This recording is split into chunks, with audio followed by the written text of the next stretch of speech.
Hello everyone, कैसे हैं आप लोग। आई होप बहुत अच्छे होंगे आप सभी लोग। और आप सभी के कमेंट्स मैं पढ़ रही थी, उसमें बहुत सारे डाउट थे, बहुत सारे क्वेश्चंस थे। तो मेरी कोशिश रहेगी कि इस वीडियो के एंड तक आप सभी के डाउट और सारे क्वेश्चन की जो आंसर है वो मिल जाए। तो पहले मैंने एक कमेंट देखा था, उसमें ये था कि मेरा डॉक्यूमेंट ब्लर आ रहा है, तो मैं इसके लिए क्या करूँ, या मेरा डॉक्यूमेंट्स जो अपलोड हुआ है वो साफ साफ नहीं दिख रहा है। तो मैंने कई बार इस चीज़ के बारे में बताया कि उसकी जो केबी होती है साइज़ को कम करके अपलोड किया जाता है, तो थोड़ा सा ब्लर हो जाता है।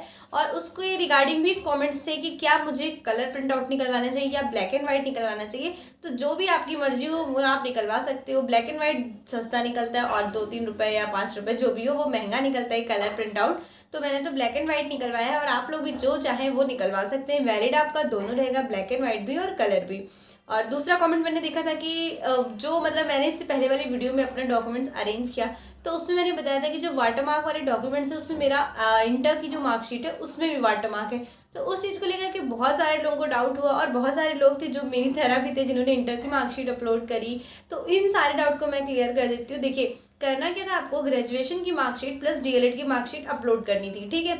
लेकिन मेरा क्या था, जूनियर और प्राइमरी दोनों का फॉर्म मैंने फिल किया था, या बहुत सारे लोग ऐसे थे तो उन्होंने इंटर और डीएलएड की मार्कशीट अपलोड कर दी। और वहाँ पर और सेकंड टाइम में यानी कि जो जूनियर का फॉर्म था वहाँ पे ग्रेजुएशन और डीएलएड की मार्कशीट अपलोड कर दी। तो ये दोनों डॉक्यूमेंट्स हो गए। जिन्होंने केवल पीआरटी का फॉर्म भरा है उनके सिर्फ 5 ही डॉक्यूमेंट्स रहे होंगे या होंगे। तो डॉक्यूमेंट्स कितने हैं इस चीज़ को लेकर के परेशान नहीं होना है, क्योंकि जितने आप लोग अपलोड करोगे उतना ही वहाँ पर शो करेगा और उतने ही वाटरमार्क वाले आए हैं और उसी को हमें प्रिंट आउट निकलवाना है, ठीक है। तो अब जिन्हें ये डाउट है कि अब हम क्या करें, मेरी इंटर की मार्कशीट अपलोड हो गई, तो कुछ नहीं करना है। देखिए, जो उस चीज़ को लेकर के आपको परेशान नहीं होना है। जब आपका ये डीवी हो जाएगा और ज्वाइनिंग मिल जाएगी, उसके बाद अगर आपका जो पीरियड होता है उस टाइम पे सारे डॉक्यूमेंट्स रीचेक होते हैं, सारी चीज़ें चेक होती है कि कहीं किसी में कोई प्रॉब्लम तो नहीं है। और अगर आप जेन्युइन कैंडिडेट हैं या कुछ भी गलत डॉक्यूमेंट्स इधर उधर हेर फेर नहीं कर रहे हैं, तो आपको परेशान नहीं होना है। और आपको तब स्पष्टीकरण मांगा जाएगा, फिर आपको क्या करना है, अपने सारे डॉक्यूमेंट्स की एक फाइल बनाना है जैसे अभी तक बनाते चले आए,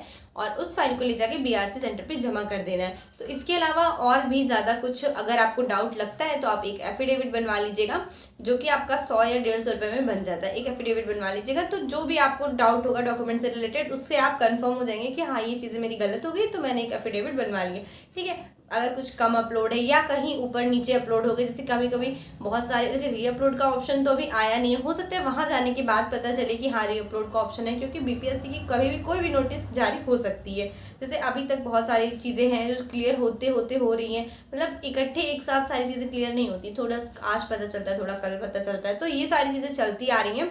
तो अगर कोई मतलब ऐसे डॉक्यूमेंट से रिलेटेड इशू है तो हो सकता है वहाँ पर री अपलोड का ऑप्शन मिल जाए। बाकी अगर आपके डॉक्यूमेंट्स में किसी और का डॉक्यूमेंट गलती से अपलोड हो गया है, बहुत सारे लोग ऐसे भी हैं जिनका कैफे वालों की गलती से दूसरे का डॉक्यूमेंट्स अपलोड हो गया है, या जहाँ पे आधार कार्ड अपलोड करना था वहाँ हाई स्कूल की मार्कशीट हो गई अपलोड, तो ऐसा अगर कुछ है तो आप उसके लिए एक एफिडेविट अपना बनवा लीजिए, अपनी तरफ से लड़े कि हाँ मेरी वजह से भूलवश या त्रुटिपूर्वक हमसे ये अपलोड हो गया, बस आपको ये चीज़ें बनवा लेनी है। बाकी अगर आप नहीं बनवाते हो तो भी वहाँ पर ये सारी चीज़ें समझी जाएंगी। हो सकता है आपके ओरिजिनल अगर आप मतलब ओरिजिनल डॉक्यूमेंट वाटरमार्क वाले सारा चीज़ें लेके जाते हो तो वहाँ आपको बाहर नहीं किया जाएगा। अब बात कर रहे थे एफिडेविट को लेकर के, तो उसको लेकर के एक कमेंट था कि मुझे एसडीएम या सीजीएम सर साइन नहीं कर रहे हैं, तो अब उसमें क्या करें।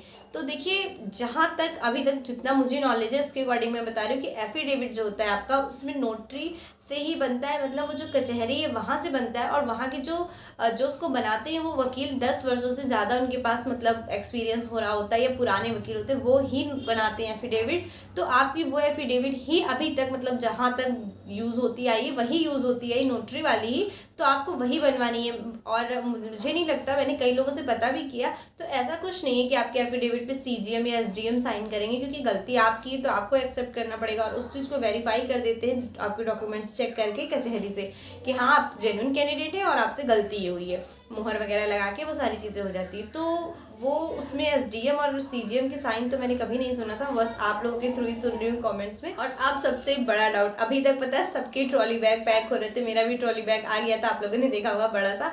और अभी तक शॉपिंग चल रही थी कि हाँ ये लेना है वो लेना है, मतलब क्या क्या लेके जाना है, सूट वगैरह जो भी है, 15 दिन के कपड़े और सारी चीज़ें मतलब एक साथ ही चली जाती हैं, तो अच्छा है। क्योंकि अभी तक ऐसा ही हुआ था, 1 और 2 में हमने यही देखा था, डीवी हुआ उसके बाद ट्रेनिंग सेंटर पर भेज दिया था, जहाँ पर आपको प्रॉपर अपनी सारी चीज़ें चाहिए, कपड़े जो भी शैम्पू और जितने भी हेयर केयर स्किन केयर जो भी होता है वो सारा कुछ चाहिए। देखिए, मेरे लिए तो मैं इतना कुछ करती नहीं हूँ, बट हाँ कुछ थोड़ी बहुत एसेंशियल चीज़ें होती हैं जो सभी को चाहिए ही होती है, तो वो सारी चीज़ें चाहिए थी। बट अभी तक मतलब 21 से आपकी डीवी स्टार्ट है, बट ऐसा कहीं नहीं कहा गया है कि डीवी के तुरंत बाद आपकी ट्रेनिंग स्टार्ट हो जाएगी, बल्कि ये कहा गया कि एक मीटिंग होगी, फिर सारी चीज़ें क्लियर होंगी कि हाँ क्या करना है क्या नहीं करना है, भेजना है ट्रेनिंग सेंटर पे या नहीं। और जो भी ट्रेनिंग सेंटर्स होते हैं यानी कि जो डाइट वगैरह जहाँ पर ट्रेनिंग होती है, वहाँ पर पहले से ही वहाँ के लोगों की ट्रेनिंग चल रही है, मतलब जिन्होंने 2 में बीपीएससी ट्रेड 2.0 में जॉब पाई है उनकी ट्रेनिंग वहाँ पर चल रही है, तो वो अभी खाली नहीं है। तो किस तरह से हम लोग को वहाँ एडजस्टमेंट होगा, ये सारी चीज़ें हैं। तो ये बहुत सारी चीज़ें क्लियर नहीं है, और अभी तक जो क्लियर है बस वो यही है कि आपकी डीवी होगी 21 से 23 के बीच में, वो स्थगित नहीं होगी। बट उसके बाद ट्रेनिंग होगी या नहीं ये कुछ भी कंफर्म नहीं है। और जहाँ तक अभी तक जितने भी न्यूज़ वगैरह आ रहे हैं उसके अकॉर्डिंग तो ये लग रहा है कि हमारी जो डीवी होगी उसके बाद हमें घर आना पड़ेगा, यानी कि वहाँ पे हमें डीवी से तुरंत ट्रेनिंग सेंटर पे नहीं भेजा जाएगा। तो ये सारी चीज़ें हैं।